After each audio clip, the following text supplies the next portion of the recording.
ভারত পাকিস্তানের নিয়মিত news update পেতে আমাদের চ্যানেলটি এখনই সাবস্ক্রাইব করুন।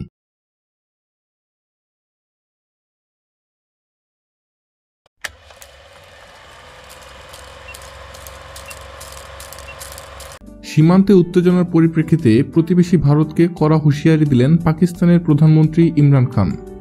আজ বুধবার জাতির উদ্দেশ্যে দেওয়া ভাষণে তিনি এই হুঁশিয়ারি দেন। একই ভাষণে তিনি ভারতকে শান্তি ও সংলাপের আহ্বান জানান। ইমরান খান বলেন, আমরা ভারতকে সহযোগিতা করার প্রস্তাব দিচ্ছি। সন্ত্রাসবাদের জন্য ভূখণ্ড ব্যবহার করতে দিলে পাকিস্তানের কোনো স্বার্থ রক্ষা হয় না, এটা নিয়ে কোনো বিতর্ক নেই।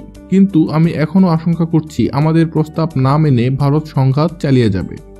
কিন্তু আমি ভারতকে হুঁশিয়ার করে দিচ্ছি, আমরাও কিন্তু জবাব দিতে পারি। কারণ কোনো স্বাধীন ও সার্বভৌম দেশ তার সার্বভৌমত্বের লঙ্ঘন বরদাস্ত করবে না। ইমরান খান ভারতের উদ্দেশ্যে বলেন, আমাদের প্রধান উদ্দেশ্য ছিল সমঝোতা করা। আপনি আমাদের দেশের অভ্যন্তরে আসতে পারেন, দেখবেন আমরাও একই রকম কাজ করার সক্ষমতা রাখি। পাকিস্তান ভারতের দুটি যুদ্ধবিমান বিধ্বস্ত করেছে বলেও স্মরণ করিয়ে দেন ইমরান খান। তিনি বলেন, এখান থেকে আমরা কোথায় যাব সেটাই হচ্ছে গুরুত্বপূর্ণ। বুদ্ধিমত্তার সঙ্গে আমাদের কৌশল ব্যবহার করা অপরিহার্য। দুই দেশের মধ্যে উত্তেজনা ও যুদ্ধের বিষয়ে ইমরান খান বলেন, সব যুদ্ধই হচ্ছে ভুল হিসাবের ফল এবং কেউ জানে না যে তারা কোথায় নেতৃত্ব দেবে। প্রথম বিশ্বযুদ্ধ কয়েক সপ্তাহ শেষ হতে পারত, কিন্তু তা শেষ হতে লেগে গেল কয়েক বছর। একইভাবে যুক্তরাষ্ট্র কখনোই ভাবেনি সন্ত্রাসবাদের বিরুদ্ধে 17 বছর ধরে তাদের লড়াই চালিয়ে যেতে হবে। পাকিস্তানের প্রধানমন্ত্রী বলেন, আমি ভারতকে জিজ্ঞেস করি, আপনাদের অস্ত্র আছে, আমাদেরও অস্ত্র আছে, আমরা কি সত্যিই ভুল হিসাব কষার চেষ্টা করতে পারি? এই উত্তেজনা যদি বাড়ে তবে তা আমরা অথবা মোদির নিয়ন্ত্রণে থাকবে না।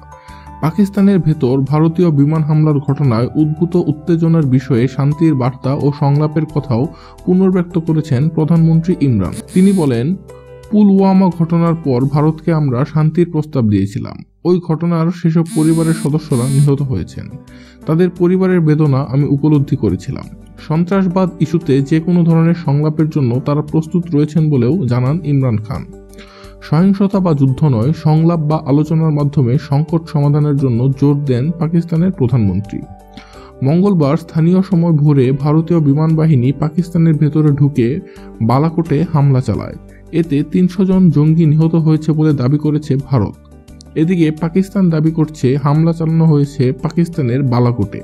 পাকিস্তানি বিমান বাহিনী প্রতিরোধ করেছে, তবে কোনো ক্ষয়ক্ষতি হয়নি। ওই হামলার ঘটনার পর থেকে দুই দেশের মধ্যে ক্রমান্বয়ে উত্তেজনা বাড়ছে। ভারত ও পাকিস্তান দুই দেশই পরস্পরের যুদ্ধবিমান ভূপাতিত করার দাবি করছে। পাকিস্তান ভারতের দুটি ও ভারত পাকিস্তানের একটি যুদ্ধবিমান ভূপাতিত করার দাবি করেছে। এই উত্তেজনা শুরু হয় গত 14 ফেব্রুয়ারি থেকে।